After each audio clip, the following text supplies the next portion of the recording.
Kryeministri Kristian Mickoski deklaroi se po përfundon riorganizimi i brendshëm partijak dhe pret që gjatë muajit qershor të punohet për harmonizimin e qëndrimeve lidhur me mënyrën se si do duket qeveria në të ardhmen.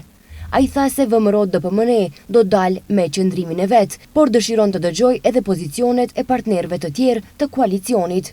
I pyetur nëse tashmë është konstatuar se kush nuk i përmbush pritshmëritë në qeveri, Mickoski tha se ende nuk kanë zhvilluar bisedime të thelluara, por se janë duke bërë analiza. Ние како коалиција предводена од ВМРО-ДПМНE на тие преговори ќе излеземе со наш став. Ne si koalicioni i udhëhequr nga VMRO-DPMNE, sipas mendimit tim, në ato negociata do të dalim me qëndrimin tonë, i cili mbi të gjitha bazohet në analizat tona. Do të dëshironim të dëgjonim edhe qëndrimet e partnerëve të tjerë të koalicionit dhe shpresoj që si koalicion strategjik të vazhdojmë me sukses të udhëheqim qeverinë.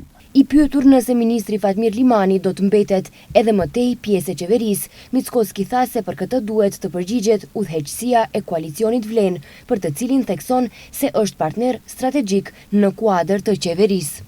Тоа ќе треба да го прашате ръководството на Vlen. Këtë duhet ta pyesni udhëheqësinë e koalicionit Vlen, i cili supozoj se do të vazhdojë të jetë pjesë e qeverisë, sepse për ne është partner strategjik në kuadër të qeverisë, prandaj ndoshta këtë pyetje duhet ta adresoni atje.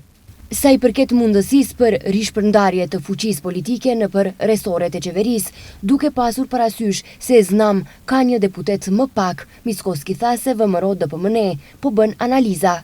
Kryeministri nuk e përjashtoi mundësinë që edhe partitë të tjera t'i bashkohen koalicionit qeveritar.